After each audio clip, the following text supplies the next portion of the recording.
What it is, what it ain't, what it's gonna be. You already know what it is. It's your boy AD. Now listen, before we get to this week's episode, I wanna let all of y'all know to go and subscribe to our movement. Now listen, we just wanna say from the bottom of our hearts, we appreciate all the love, all the support on social media and through our phones, or however y'all contacting us. Just let us know that y'all rocking with us. But a lot of times y'all question us. Y'all ask me, how do we get involved with this movement, AD? How do I follow the podcast and how do I subscribe? So this is how you can go and subscribe. All right, you can go to your Apple Podcast app on your iPhone. A lot of y'all don't even know the app is on the iPhone. It's the purple app. You go in there, you type in the platform, you hit subscribe, all the episodes, all right?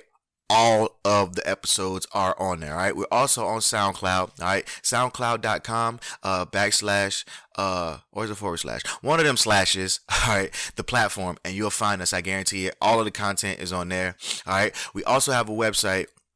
Oh, actually, let me get into this. We're on Stitcher Radio. All right, same thing, Stitcher Radio, and we have a website, www.theplatformpodcast1.com. You can see all the content, all the behind the scenes stuff. Man, it's really, really good. We really have a good time doing this, and we do put a lot of work into this. So we do appreciate everything y'all are doing for us, everything y'all are saying with us, and just for rocking out with us, to be honest here, all right? If y'all want to follow us on social media, we're on IG at the platform podcast _. All right, we're on Twitter at real the platform. All right, that's REAL, I'm sorry, the platform.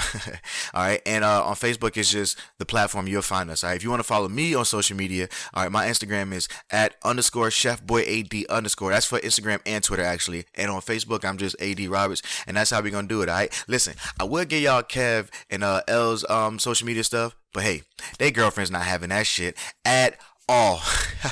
You know what I'm saying? So hey, without further ado, cue the motherfucking music.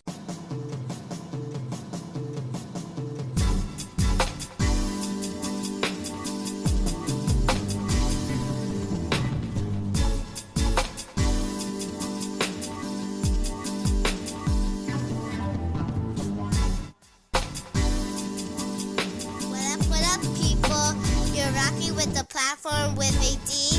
Let's go!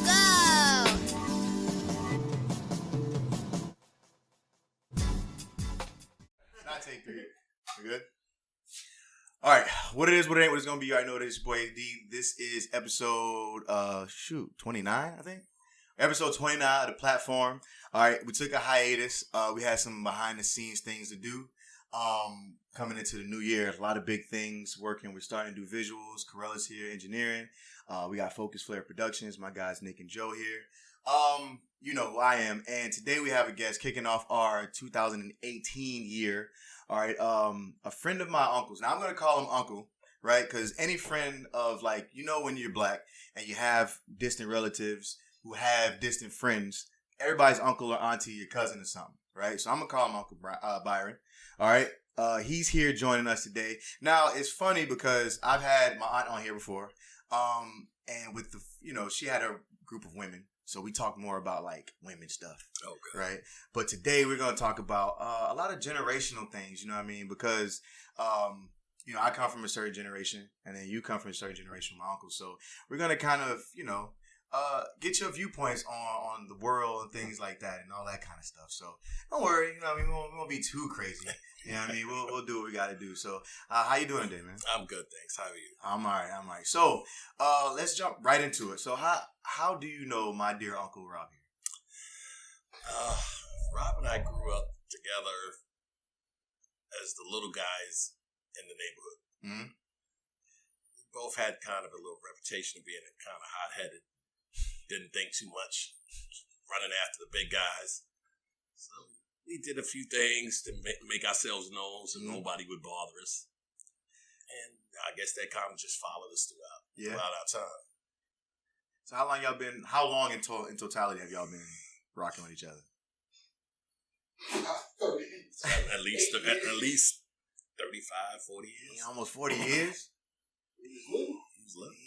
We was probably, 11, 10? Yeah. You see, he's funny, too, because since I started doing this, I'm starting to find out things about his past. He's very, like, you know what I mean? You see, he don't want to be in the spotlight. He don't want to do all this. So he didn't kind of let me know exactly what I was getting into today. Sounds like a friend that you've had for like 40 years. Yeah, we lost track of each other for a lot of years. Mm-hmm. But then we happened to meet up at another friend's house one night at a barbecue. How to do it. After a good 20 years, maybe. Wait, has he been to the barbecues here yet? Oh, where? Oh, really? Wait, every year? Yeah. I usually sit in the corner with my little bottle. Oh, that's what it is. I don't bother nobody. Yeah. See, I've been thrusted into the hosting position by the missus of the household. So, but that's cool. So you're from the Bronx? Yeah. Well, I'm from London, actually. London? Yeah. Like London. London, England. All right. So wait a minute.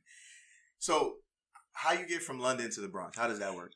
I came here when I was, I think, 10 or 11.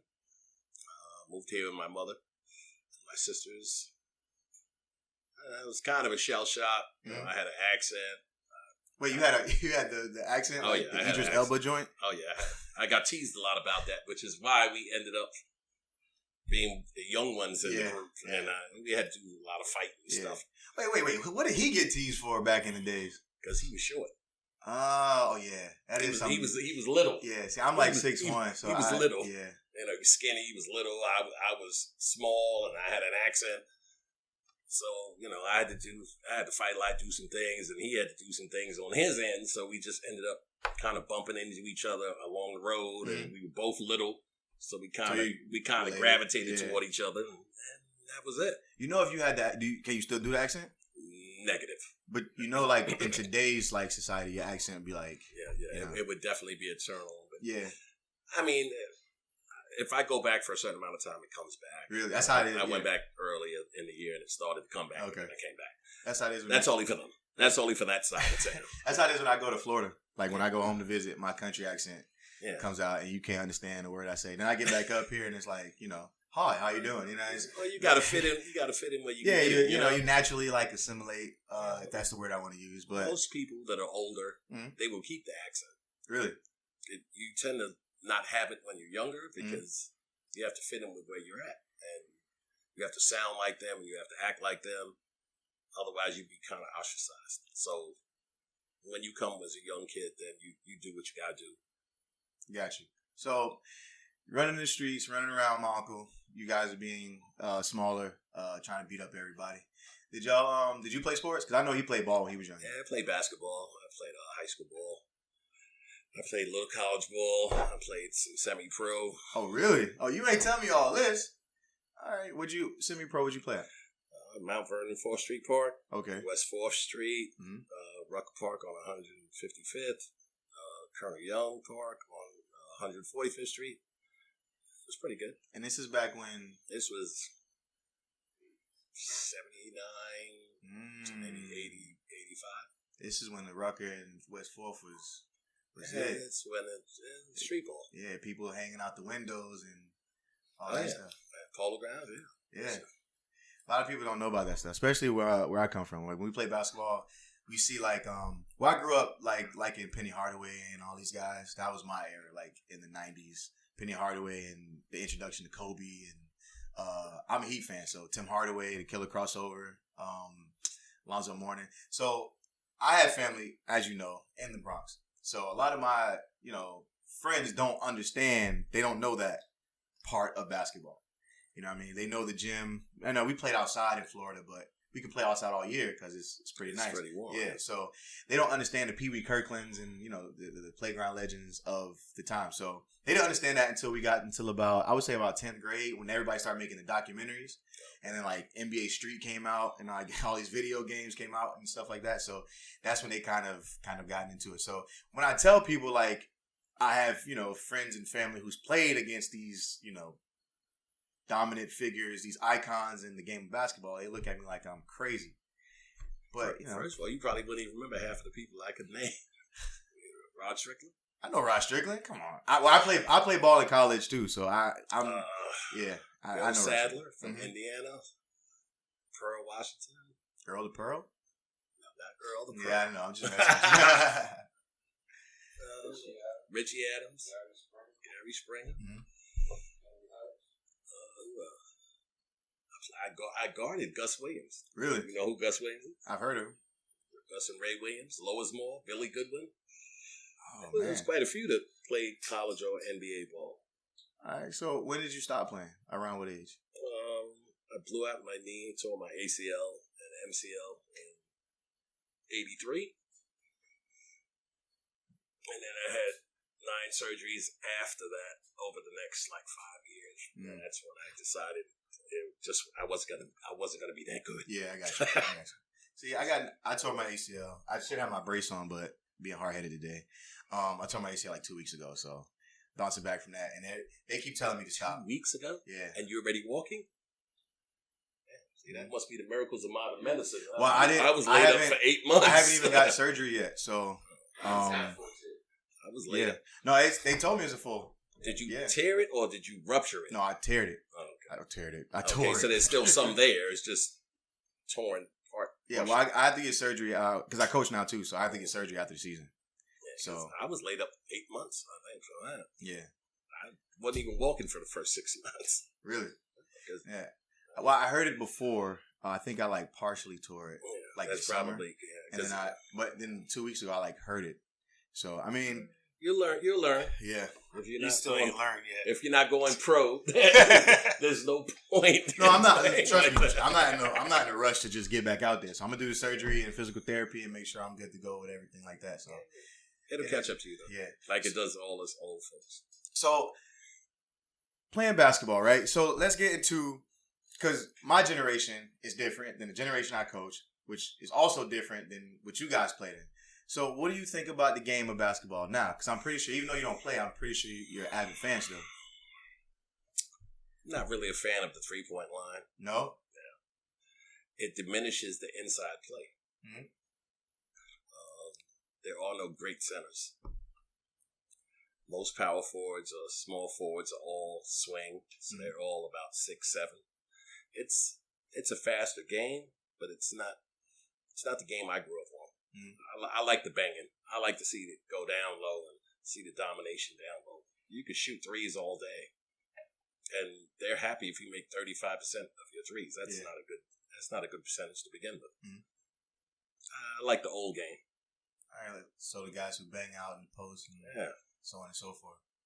It's always good. I mean, every now and again I'll come across a kid who reminds me of that. But yeah, you're right. I mean, the game has changed. Everything is faster. Everything is more 3-point, flashy. That's the part I don't like because I don't mind it because it's entertainment. NBA is entertainment at the end of the day. But kids watch that and they don't learn the game. You don't learn the fundamentals of how to post up. Yeah. You don't have post up moves. You don't have down low moves. You don't get to the free throw line, so you don't shoot a good percentage because shooting outside 9 times out of 10 you're not going to get fouled. Mm-hmm. There's nobody that's guarding you that close. It diminishes a lot of the fundamentals that you should be learning when you're growing and you're young.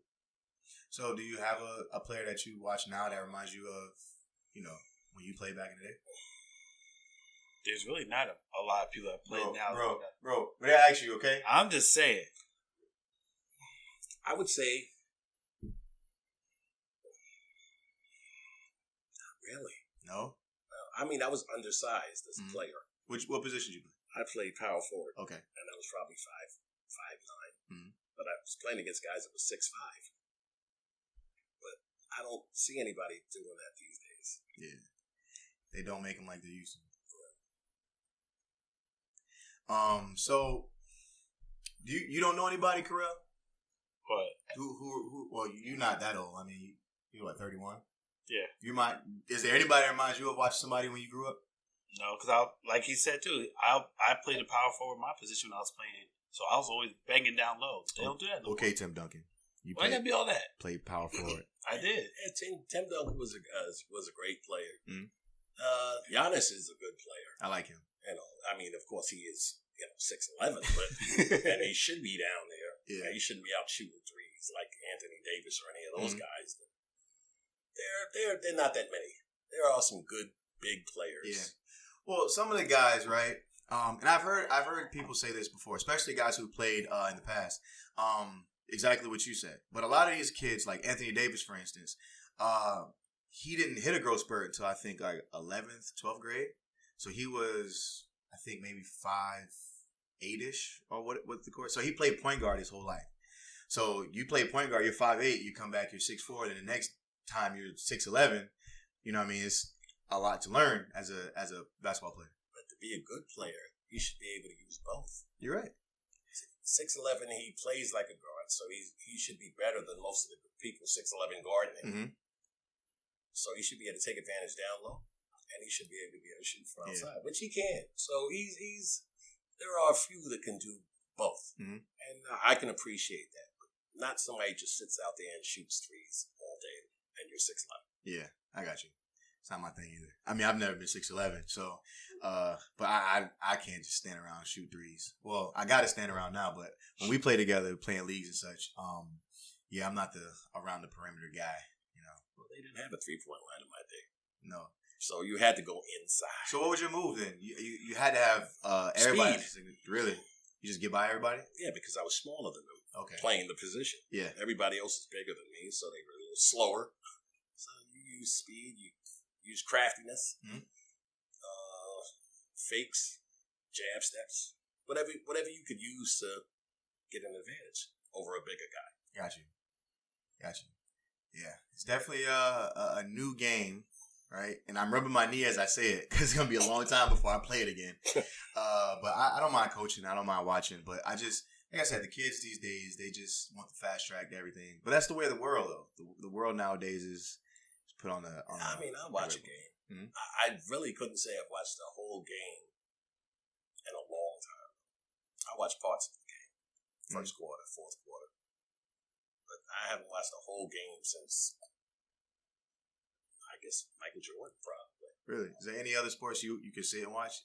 Oh yeah, I watch soccer. I watch football, tennis, golf. You watch golf? Yeah. I tried to watch golf with my teammates from college. I couldn't do it. It's a skill sport. Yeah. It's a skill sport. Nobody was screaming and cursing for me. It's not as... You ever played golf? No. It's not as easy as it looks. I know. Trust me.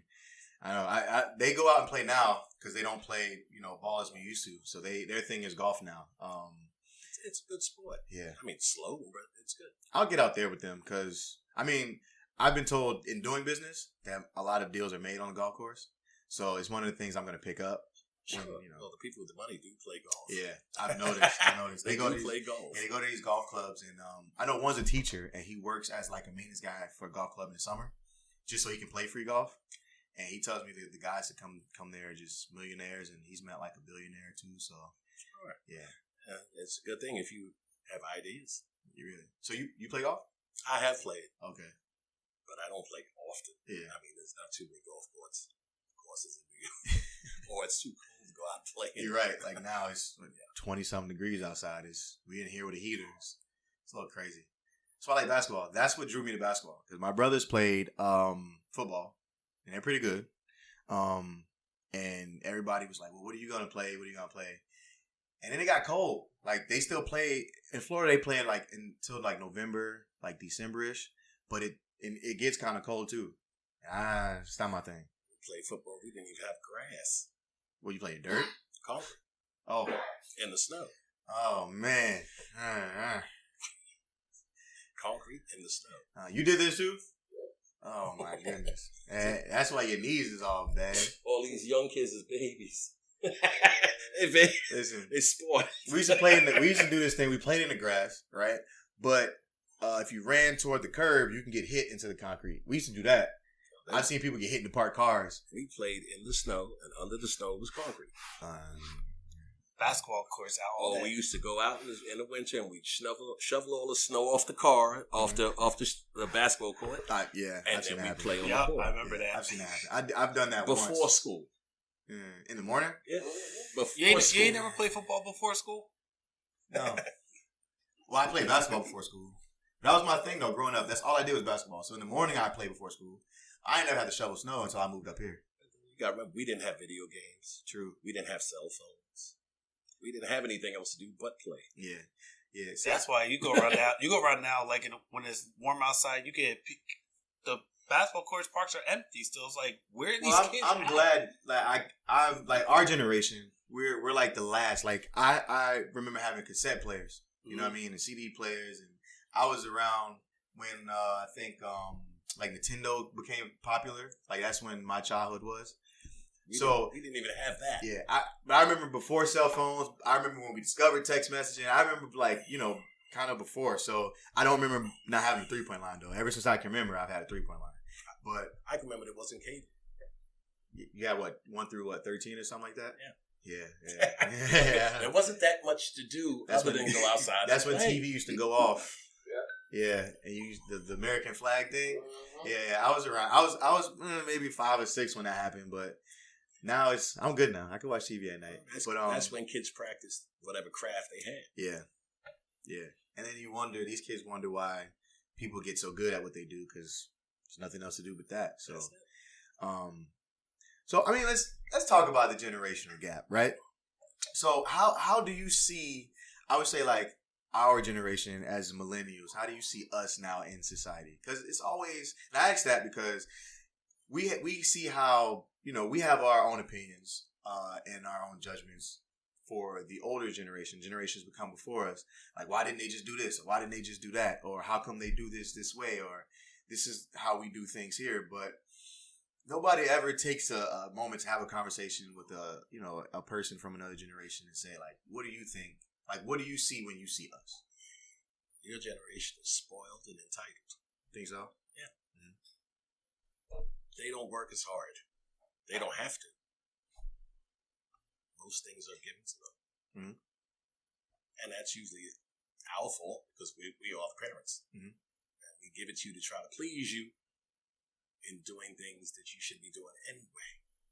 Like going to school and getting good grades. We reward you for getting good grades, but that's what you're supposed to do anyway. Mm-hmm.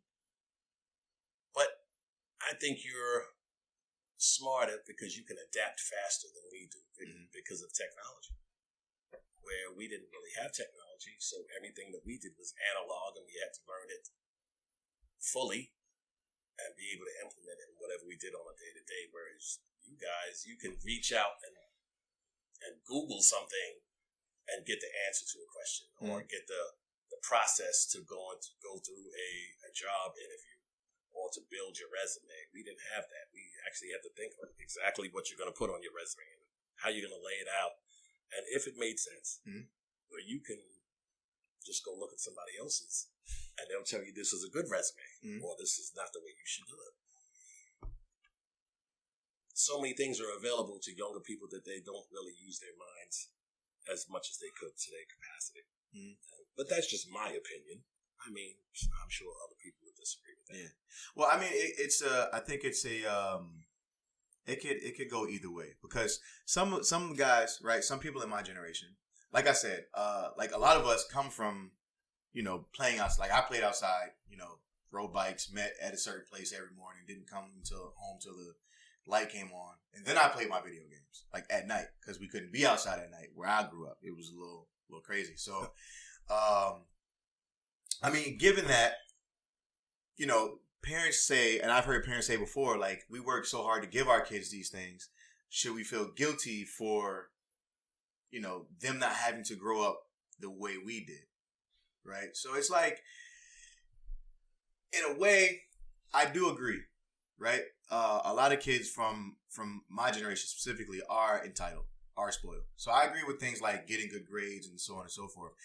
My only knock on the generation before us, and even the generation before them, is that they don't give the props to millennials that, like when they, for instance, like you said, building a resume. Like I know kids who make their resumes for their parents or who've revolutionized their parents' small business to a chain, certain things like that. Like those kids don't get the just due for applying what they know to, taking the old school and mixing it with the new school. That's because they're probably the minority. Look at it this way. When we were growing up, we were up and out of our parents' house. 16 years old, 17, 18, whatever age it was. You have kids now that stay in their parents' house till they're 30 and 40 because they're scared to go out and be responsible on their own. Mm-hmm. But you have to go and try certain things in order to succeed. if you don't try it, you'll never know. Can you succeed? Mm-hmm. There are some of your generation and of the generation after you, the younger ones, that have a good head and they do make positive contributions. But for the most part, that's a small minority out of the whole. Whereas in my generation, you didn't have a choice. You had to go out and make yours somehow. So, did the generation before you guys say the same thing that you guys say about us? I don't think so. Because the generation before me was the one that instilled the work and the drive into my generation. Because we're all baby boomers, so they instilled that into us. We didn't have a choice. Most of us were blue collar. We worked hard to give the next generation a better start. We didn't make money like your generation does now, and we probably still don't. But we were good with what we made, and we made the best of what we had. And for the most part, we had more children. So it was harder, but they were happier. Your generation, you would have 1, 2 children. What happens if you had 7 or 8 and make less money, but was still happy? So it goes to show that being successful is a state of mind. Yeah, I agree with that. It comes, and I've asked people in my generation also, and they say you guys are Generation X, right? As they would say, baby boomer generation. Yeah, then millennials. A lot of the people from Generation X don't take the time to teach these kids, right? So, for instance, like my uncle, my aunt, my grandmother taught me these things from an early age. Me and my brothers and my cousins from an early age about working hard and no handouts and you're supposed to do this and, not being entitled. A lot of parents and mentors and, whatever the case may be, just give these kids these things. And a lot of times the kids figure them out themselves. But because the parents are so busy, they don't really instill that tradition in them. They don't really instill that level of hard work, dedication, respect. You know what I mean? These things that, you have to have in order to be empathetic to, people and generation before you. Well, that's because when we grew up, everybody was your parent. It was your mother, your father, uncles, aunts, the lady that lived next door, the lady that lived upstairs. Everybody watched out for everybody's kids that lived in that neighborhood. Yeah, the village. Yeah. So now, everybody is so into their own that it's usually your mother and father that are the total caregivers. And they're too busy. It takes more than 2 to keep an eye on you and to keep you on the straight and narrow and to give you the good advice and to show you the right way. And if there's only 2, you don't have as much time or as much input. So those kids, they find it on their own. They learn the wrong thing on their own. And they have nobody to guide them. Yeah. A lot of kids end up in... I remember on our block, if I did something, my mother would know by the time she got home from work. Because somebody else on the block seen it and told her. Now, if somebody sees something, they mind their business. Yeah.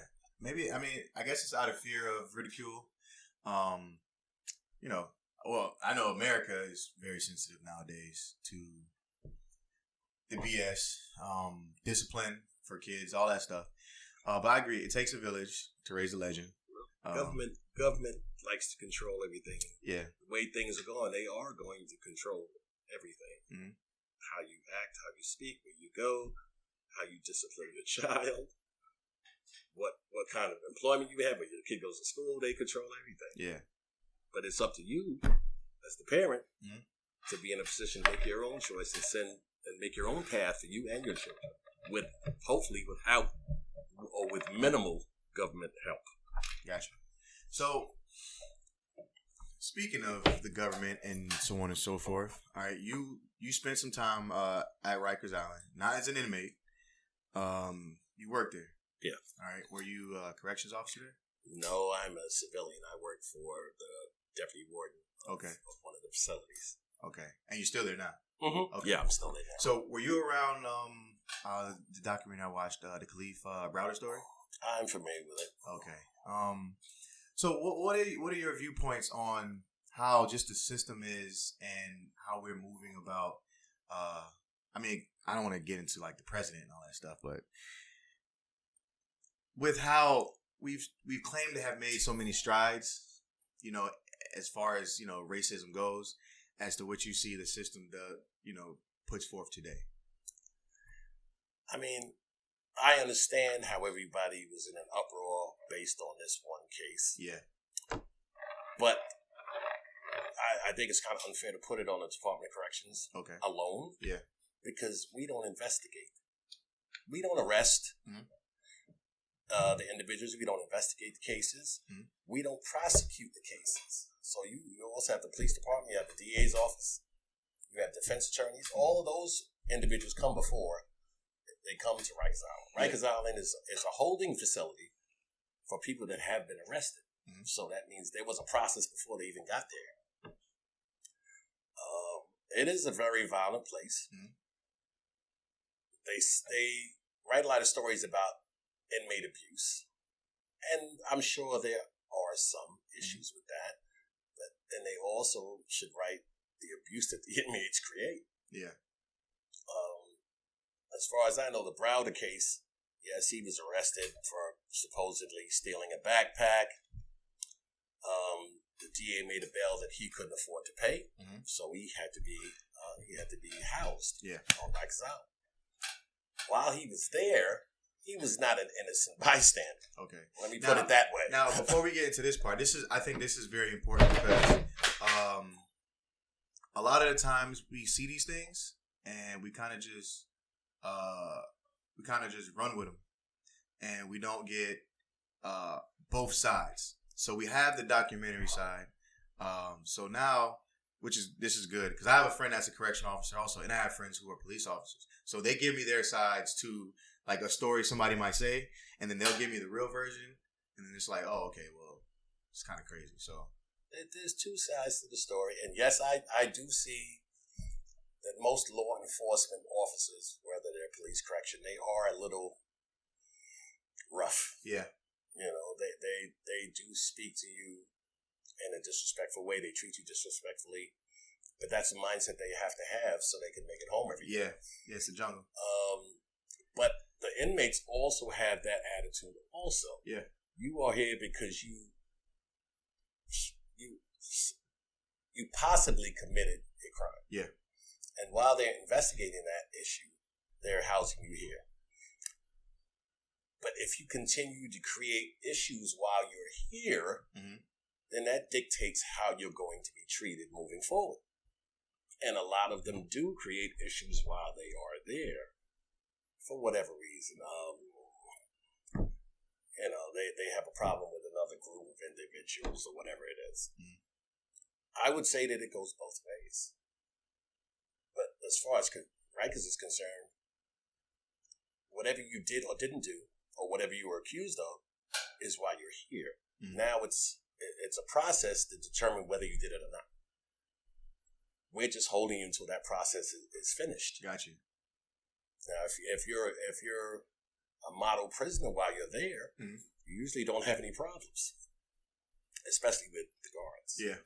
You might have problems with other inmates, but then there's a penalty for those things. You know, if you get into multiple fights, of course, you're going to be penalized in certain other areas, you know, as far as visits or whatever you may get. But that's supposed to be a deterrent for you to getting incidents rather than us use physical force against you. Yeah. So technically, you're screwed either way. If you use physical force, it's a problem. Or if you don't use physical force, but you use other methods, they still find that a problem too, because now they feel that you're not giving them their rights. So you're not going to win one way or the other. Gotcha. There's always going to be a controversy for some people. But you can ask other people. They don't want that guy living next door to them. They would rather be there. It just depends on who you ask. Gotcha. I think that was I know it's a misconception of mine with Rikers. I thought, I didn't know Rikers is where you go to be held. Held. Yeah, I thought that's where you get sent to after sentencing and whatnot? You can stay there if you have less than a year. Okay. And do your sentence. Okay. But if you're not convicted, they hold you there. Yeah. Or if it's going to be more than a year, then they will ship you out to a state facility. Okay. So it's just a holding pen until the court system decides what's going to be the resolution of your case. Okay, I got you. And with the court system, in New York, I'm not too familiar with it because, glory be to God, I haven't had any trouble with law enforcement, at least in New York.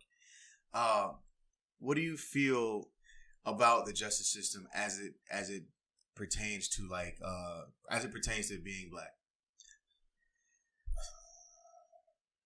I won't say as it pertains to being black. Mm-hmm. In New York, yes, of course, there are more African Americans, I would say, that are accused or convicted of crimes because it's an urban area and it's mostly minorities. Mm-hmm. But the court system is just slow. It's slow. And there is also a process that I feel is to make money. Lawyers make money. Mm-hmm. The longer the case goes, the more money they make. I used to work for lawyers too, so I've seen that. They will adjourn the case over and over and over and over, but they keep getting paid. Mm-hmm. The judges, they will adjourn the cases, and then they won't give you another court date for 6 months. So that's probably why people stay incarcerated a long time before they are convicted. Yeah. Because it's a drag out process, whereas they say in the Constitution it's supposed to be speedy, but it's really not. Mm-hmm.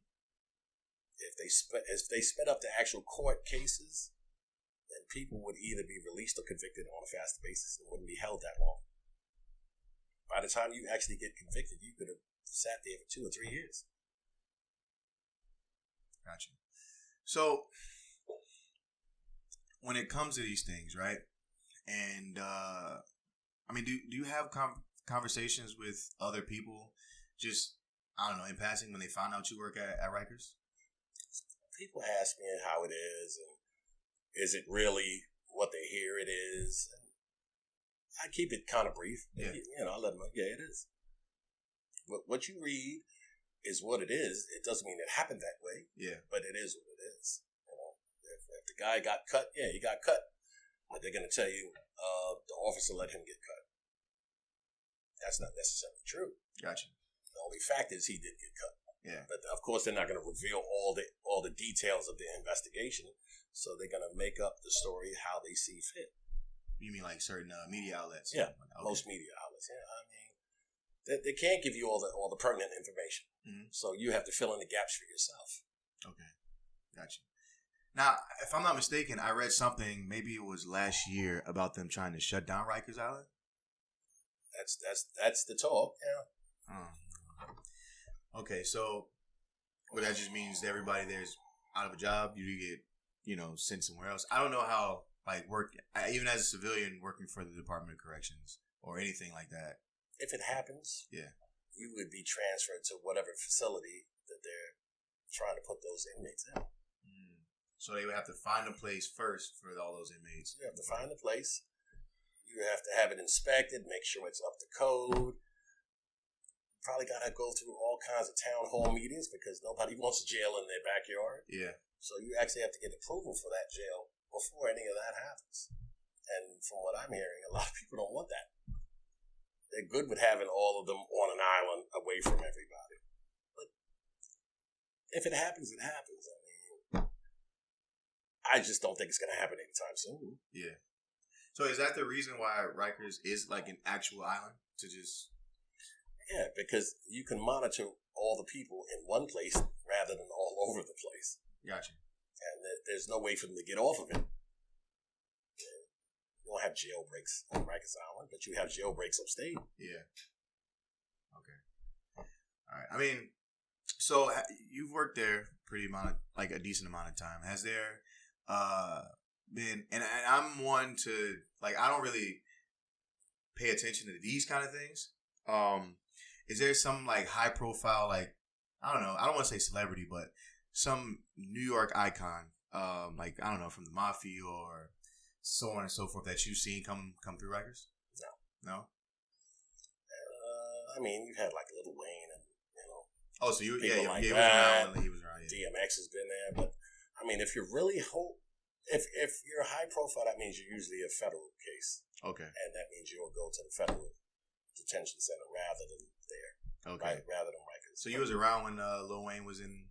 No, I was around when DMX was in there though. Okay. And I mean, you have lawyers and ex-cops that have been convicted of stuff.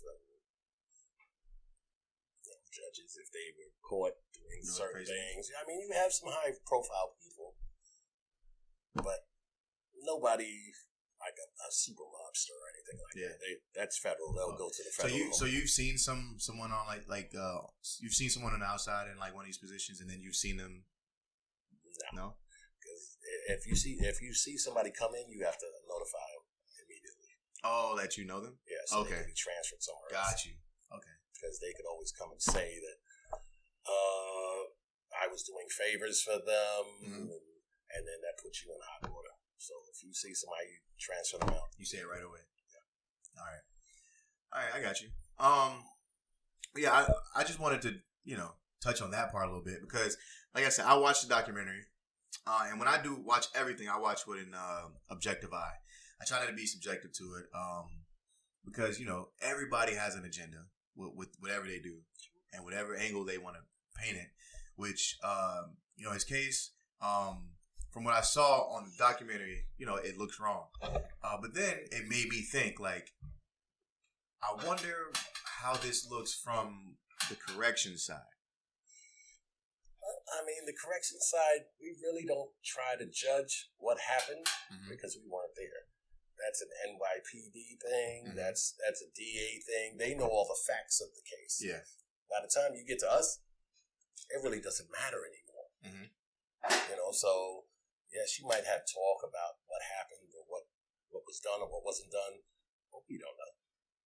We don't know if you stole the backpack. Yeah. We don't even know if he was in the area. All we know is that the judge said that you did it. And so you guys get kind of lumped in with the police and with the district attorney, and we don't investigate the crimes. Yeah, we don't make the adjudications, or we don't make the dispositions. All we do is hold you when those things are already done by somebody else. Got you. So while he's, and I say he's because I don't know anybody else who's been in Rikers. So the correction officers that have gotten in trouble. Because of that, is that what causes the Department of Corrections to get lumped in with the NYPD or the justice system as it may seem? Most of the incidents that I've seen or I've heard, it's from older correction officers where it was different then. Now, there are cameras everywhere. There are advocacy groups everywhere. There's really not much you can do. Okay. For you to try to get to an inmate and have him stop whatever he's doing, you have to kind of speak to him over and over again. And sometimes that doesn't work. So, if an inmate is beating another inmate and you tell him to stop and he doesn't, so you spray him, right? They say, why did you have to use force? Well, did you want me to go over there and physically restrain him? Yeah. I can't let him beat this guy to a pulp. Yeah. I got to get him off somehow. So rather than we go and drag him off and hurt him, we spray him, which disorientates him, and then he stops. So it's either one or the other. Okay. Because if we let that guy beat the inmate to death, then we're gonna get in trouble for that also. Yeah. So you make a choice. Yeah. Right there, I got you. You make a choice. It's the same way with because I'm in Army Reserve, so it's just I get the same thing, and people ask me all the time, how can you fight for a country? How can you go to war and kill people and so on and so forth? Well, that person I may have to have put down, his group may have literally said they're coming to this part of America to kill you, and if I don't take him, then he can kill you. So I got to do what I got to do to make sure I'm safe and you're safe. And what happens if you're walking by and the guy spits in your face? What, an inmate or just? An inmate. Or if you're walking by and he throws a bag of urine on you, or something like that. Yeah. Or whatever. You're walking by and he punches you in the face. Yeah. What are you supposed to do as a human being and a man other than react? Yeah. So is it my fault I had to react to that? Maybe if he didn't do what he did, it wouldn't have happened. Yeah. I mean, there's only so much self-control you can really have on a daily basis. So, of course, incidents will happen. Gotcha. Yeah. I mean, I always try to advocate to people that, you can do what you want. You just can't be surprised by anybody's reactions. So I get how that can come into a play. So as far as, the police force, I mean, what do you feel because right now we're in a split where it's, blue against black pretty much. So, I mean, what is your stance on, police brutality and so on and so forth? I think that it is more blue on black, based on where you live. If, for an example, New York is probably 80% minority. So, of course, more people are going to be arrested or come in contact with the police department that are minority than are not. So, of course, that's going to raise your percentage. But then also in that urban area, there are more people that get into trouble than there are in a suburban area. That's going to raise your percentage. I mean, it goes with the territory. Yeah. Yes, there are some isolated incidents or situations where police may have overstepped their bounds, and they should be addressed individually. I don't think you should lump the entire population into that and say everybody has been abused or taken advantage of, because some of them put themselves in that position to begin with. So I just feel that every case should be looked at individually to see the merits of the person that was involved. Gotcha. All right. So I mean, enough about that kind of stuff. All right. London, very intriguing. What are some ideologies that you brought from London as a culture, like that you brought to America, or just if you could get into some of the things you remember from London or that you like from London that we don't know about here? Because we see London through a TV screen most of the times, or through a phone, or through an app. It's basically the same as here. Really? What you see on the TV screen is usually the 42nd Street of London. Yeah, like the good side. Yeah. You see the good side, the side with all the lights and the buildings and everything. But I mean, London has its ghetto, it has its urban areas, it has its suburbs, it has its crime, it has its overpopulation, just like anywhere else in the world. There's really no difference. Okay. So I see, I'm like a super spy, like James Bond guy or whatever. You see these when they go to these places, and it's always around the same area. So I've never been in London. I plan to go. That's usually right in the heart of downtown. Okay. That's usually by the palace or somewhere around there, where they have all the government buildings, just like Center Street downtown, where all the government buildings are. They're all basically in the same area, just like here. So is the food different? No. Really? No, you can find Chinese food and burgers, and you can find West Indian food. You could find probably more food there than you can here. Because here, in this country, everybody's kind of segregated. Like, you have the Chinese people in Chinatown. Yeah, I got you. You have the Little Italy. The whites are usually in Midtown, maybe, or, everybody here is segregated, whereas over there, they kind of blend in together. So you'll find all different kind of restaurants on the same street. Yeah, okay. All right. Is race a big thing over there? Not as much. Yeah. I mean, sure, everywhere you go, there's probably some. Yeah. I mean, there's more interracial marriages over there. Everybody gets, hangs out, marries, has kids with different races, individuals. Yeah. It's not as prevalent as it is here. That's always fascinating to me when we think, and I've never been to London, but I've been, enough places to know that our culture, our society is not the only one. We get caught into that even when it comes to for the matters of, I was talking to a friend of mine. She was talking about cheating or being monogamous and so on and so forth. And I had to explain that, that could just be an American culture thing.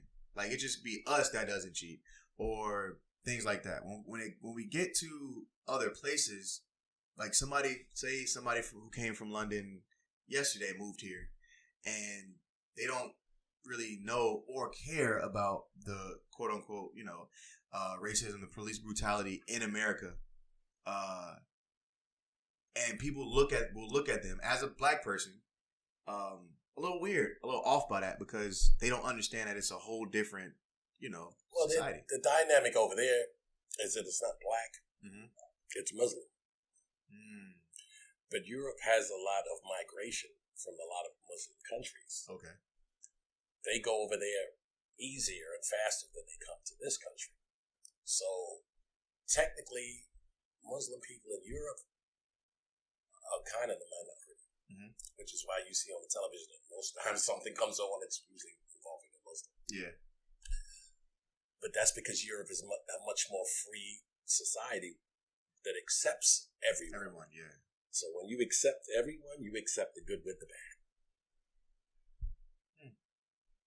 That's interesting. I've never. That's the first time I've heard someone tell me that. Like that.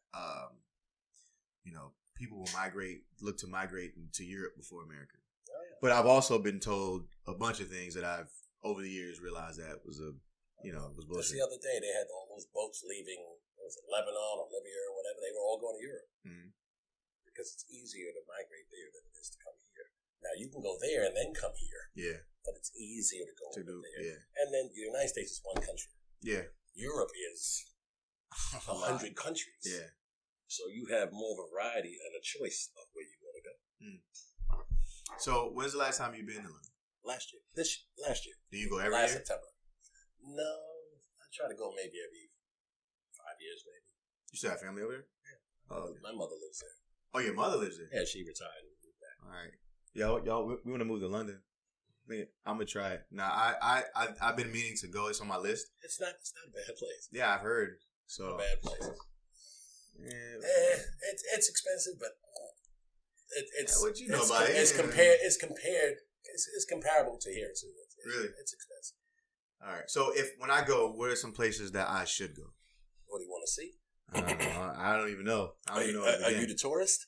Yeah, I like to go. Well, I'm a tourist, but I don't want to go see like everything I've seen on TV already. I want to see, like when we went to Cuba, like I wanted to see like, the spots they don't show you on TV, the nook and cranny spot to go eat, or hole in the wall you can go to dance and where the good women are. That might not be very advisable. I mean, if you want to go do the tourist thing, yeah. You can go downtown London. You can see the tourist stuff, all the souvenirs and shows and the buildings and the architecture and all that. I mean, if you want to do the country, you could do that. I like country. It's a beautiful country. I like the country. You can go to northern England. You can go to Scotland. Ireland has some nice places, since it's all the United Kingdom. Yeah. I mean, of course, if you wanted to go to the little nook and cranny spot, as you put it, there are those too. Yeah. I mean, I would advise you to go by yourself. No. I would probably go with somebody like from there or who's been there. You would have to know somebody. Yeah, I'm not into traveling the country. I'm not, I'm not into that. I'm not that much. Of course, they have their crime like anywhere else. Yeah. But it's a slower environment, slower paced, it's more relaxed. You can get everything there that you want to get here, but it's just. Like they say, the city never sleeps here. They do sleep. They do close at a certain point in time. They don't open every day, 365 days a year. Got you. Well, so, all right, this might sound like a dumb question. What is the weather like? Because every time I see it on a movie or it's always raining. It's always raining. No. Always raining. I don't own that much stuff. Not anymore. It used to be like that. Now, I would say the weather goes from 40 degrees to about 85 all year long. Winter, it's close to 40. Summer, it's close to 85. Oh, okay. It's not bad. It's sunny most of the time in the summer. in the spring and the fall, it can be cloudy a lot because it is an island. So you have the fog that comes off the ocean. It's not. It might be foggy in the morning, but it's clear in the afternoon. Okay. It might rain. It could rain every day, but it could rain for 10 minutes and stop. That sounds like rain for an hour and then stop. Sounds like Florida. Yeah. Oh yeah. It the weather changes on a daily basis. All right. Good. So it's not all dark and gray like Sherlock Holmes. No. All right. All right. I mean, Sherlock Holmes was like in the 1700s. So yeah. A lot of things have changed in 300 years. But I mean, the weather has changed. Yeah. Global warming. Yeah. So it's not going to be the same. That's a good point. I'm definitely gonna make it a habit, or not a habit. I'm gonna make it a priority to go, and just to see, the lay of the land. And there's a lot of places you can go. You go to London, you can cross over. You can go to France, Spain, Portugal, Germany, Switzerland, all by train. So you've been all those places? When I was younger, yeah. Once you go once you get into Europe, you can travel by train anywhere you want to go. Where are the girls? I want to go to the girls. Amsterdam.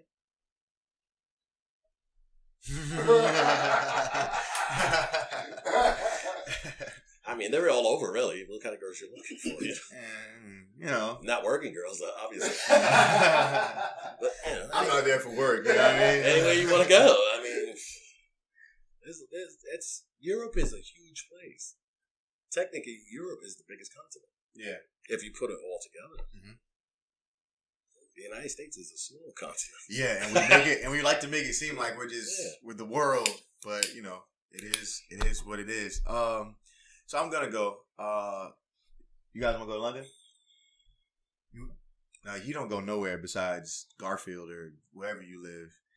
Damn, it gotta be all that. A lot of places. You go where Puffy goes. You can go to south of France. Hang out with the rich folks. I gotta be rich first. You can go to Spain. Or I gotta be Uncle Rob to hang out with Puff Daddy. I'm not there yet. Go to Greece. That's somewhere I'm gonna go. There's a lot of places. Once you get to Europe, you can go to a lot of different places. You're not limited. Okay. So that means when we go, we should plan for like a. I would say at least 3 weeks. At least 3 weeks. Depending on what you want to do, where you want to go. All this stuff can go to. We can get all this stuff to Europe.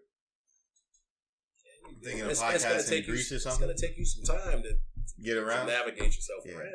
Yeah, so because it's not like boroughs. It's not like it takes you 30 minutes to get. No, it's probably 400 miles from one place to another. Okay. 500 miles. And if you're going to look around, it's going to take you a couple of days to look in this place. Yeah. And then when you get to the next place, it's going to take you a couple of days to look there. So you really need some time. That might be a great idea. The show I was talking about, we do it in London for 3 weeks. What do you think? You're going to try to get me on that side of the world no matter how it goes. I just want to get you out of this side of the world, period. Open your eyes. I'll be trying to tell him. He'll go to like South Dakota before he'll go to somewhere. Who even say anything about South Dakota? I'm just saying, like, I've been trying to get his wife is Portuguese. So go to Portugal. I'm not sitting on no damn 7-hour flight. Bro, you go to Portugal. You sound like Fred Stanford. Yeah. You can fly 7 hours to an island, right? Never have, honestly. I can't see myself sitting on a plane for 7 hours. You don't gotta see. Go to sleep. I can't sleep on no damn plane. I tried that before. It doesn't work. Have you tried to listen, man? We'll slip you a free Wi-Fi. Planes are bigger. Planes are bigger. They have more room. Take a pill. Go to sleep. Sit up all night and then. Well, actually, don't take the night flight. Because that's what you do. You're ready to go to sleep anyway. Yeah. So you go to sleep, and by the time you get up, you get there in the morning, and you're good to go. I tell them all the time. Take the night. I like planes. I don't want to drive nowhere. I don't want to drive. I don't want to sail. I don't like planes. No, but you got to take it to get certain places. There's no choice. You're looking at me like it's that simple. You gotta fly. Fly. I've been placed. He don't want. I don't know why he doesn't want to go anywhere. Man. I just don't get it. I've never. What do you mean don't want to go anywhere? I just don't want to go sit on a damn plane for 7 damn hours. That's just it. I'm telling you. All right. So if we got to shoot something in somewhere, we got to fly 7 hours, and it's gonna pay us pretty well. You're not gonna go? That's money. Shoot. Hell yeah, I'm gonna go. So I got to find us a gig in Portugal. If you finance the gig, we get paid for it. Yeah. All right, you heard him. Fine. It's cameras rolling. It's documented. You ain't gonna find too much in Portugal. Find one in Spain, and Portugal's the next country. There we go. We go to both. Last stop, Amsterdam. First and last stop Amsterdam. Don't get in trouble. That's all I'm gonna say. Yeah. And he might not come back. He might No, stay. I'm coming back. My stuff is here. You can ship it. That's true. I might not come back. You single? Right. Who we at? And he gonna buy a one-way ticket. We all. I think you guys are single too, right? Carell, he's married. You might not come back. You wanna go? I'm coming back. You go to Amsterdam? I ain't going no damn Amsterdam. All right, man. You the old man on the porch. I ain't going no damn man. So mean, man. That's only because he's never been there. Right. That's why I say, like, once you If go, you go to certain places, you'll keep going back. That's like going to an island. Yeah, go to Jamaica. You go down there, you have a great time. You keep going back every now and then. Have you guys ever, you and Uncle ever traveled together? All the time. When was the first time you went out of the country? What, me and him together? Yeah. Married? No, DR. DR. You love DR, man. You don't like DR? I've been there enough now. Been there enough now. Well, you loved it. Close. You make it what you want it to be. With the right people. You go to DR? Carell? Nope. That's not a 7-hour flight, though. I can't say where I will or won't go, but the whole thinking of a 7-hour flight, I just think I'll lose my Have damn you ever mind. left the U.S.? No. That's the first question you asked. You ever left Jersey? Yeah, plenty of times. South Dakota. South Dakota, Nah, that's I've never right. been there. Never been to South Dakota. Oh, my gosh. Not yet. 7-hour flight. But yeah, thank you for joining us. Look, that wasn't too bad, was it? No, that wasn't bad. See, I told you. We get in here, have a conversation, you know what I mean? Talk a little shit, and we get out. I ain't got a problem with That's that. all we do. Next time we'll get... Next time we get Uncle Rob. Yeah, listen, Do it double. I'm going to have to get him on a 7-hour flight so we can do this. Just don't get Right, you can get him on a 7-hour flight before you get me. Don't give him no ginger ale. Give him a shot. Yeah, let him wake up, right? Let him feel it. And we got Uncle Lloyd, too, man. When does he come and get this stuff? That stuff is going to be a little wild. We got to drag him down here. You can get there most of the time. You know, Lloyd. You can get there most of the time. All right. Make it happen. We'll do a generational thing, part 2. Uncle Rob done cooled down. You know, he done got real low and quiet these days. Except for when he laughed. He laughed loud, but that's about it. Except for when he on vacation. Except for when he on vacation. That's true. When he on vacation. He always been a noise maker, though. I was a small We gotta have somebody. I Gotta was a make small one. You know, you gotta talk up. Well, thank you for joining us. Thank you for having me. No problem, man. No problem. We'll look to do this again. If I'm gonna do something with the barbecue, but we'll talk about that later. So hopefully you'll come back, and then we'll be around. We'll, sit and have a little short powwow. I'm usually here every year, right? We'll make it happen. All right. Hey. Even with Nate. Oh God, no. She's louder than me. You got her from the airport one time. And came here, yeah. Oh, for real? Yeah, no, my Your wife's louder than you? Yeah. I mean, Oh God, don't let her rightfully so. I don't think I could be married to a woman that's not. Don't let her get started. Don't let her get Her her and Mo. That's a 2-hour special. Sounds like an episode. I don't know. You might get a whole lot of hits on All that. right. Hey, listen, man. This has been another edition of the platform, and yeah, we out.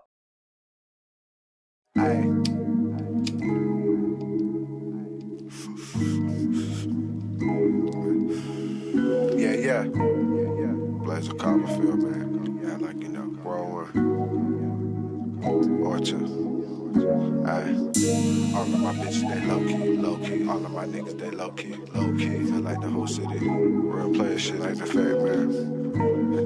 Might win the grab the lighters. Smoke some fire. Stay out the way so low-key.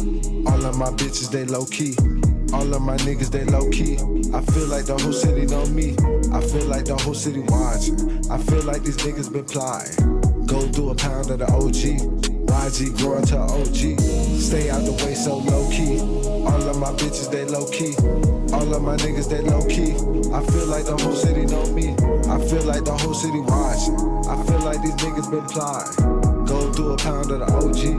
YG growing to OG. Low-key, you can just call me Ghost. But the most women, they call me the GOAT. Moved a few pieces to keep me afloat. You heard it from me, but that's all that you know. That's all that you get when you get in this flow. Some games, some culture, or maybe a show. I work for it all on my hustle up, bro. I built this from nothing, that's all that I know.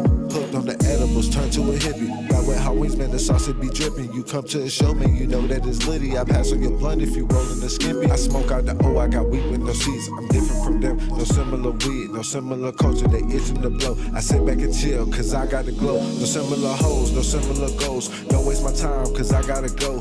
Money is time and I don't miss no dough. Until I get paid, I'll be cool on these shows. I cheat a few goals and the level don't change. Found some success that was after the rain. Lost a few friends, I done went through some pain. Niggas ain't doubt, they just changed on me, man. Niggas is lame and these hoes even lamer. Bitches is sloppy and I cannot claim them. I do not love them, I fuck them and slay them. Read the front pen, I'm a talking disclaimer. Bust me a nut, then it's back to the paper. Back in the stew, I'm just plotting the caper. Bust me some moves, I'm just chasing the loot. You miss all the shots that you never do shoot.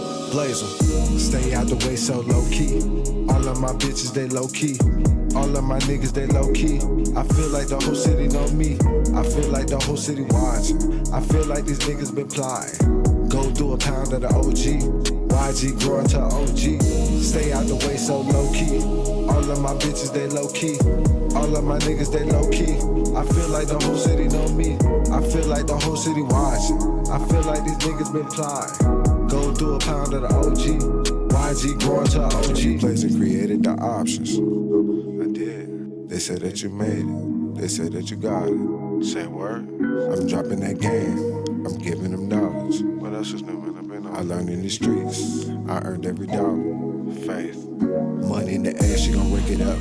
Real life shit, you can't make this up. I'ma grind OT like I ain't made enough. I might let the girl, but I ain't saving her. I never been a dummy, no meal ticket. Niggas be fake, but I'm real with it.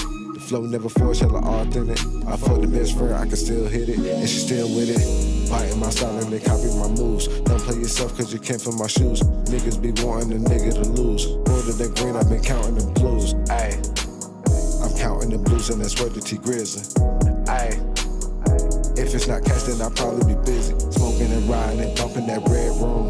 Open the leg, she got leg room. Making her wet, I get head soon. Bust me a nut, then she dead, dude. Back to the paper, I'm busting these licks. Stay out the way and I stay out the mix. Don't bring your tricks, cause that shit is for kids. I know them goons and they all with the shit. Blazel, stay out the way so low-key. All of my bitches, they low-key. All of my niggas, they low-key. I feel like the whole city know me. I feel like the whole city watching.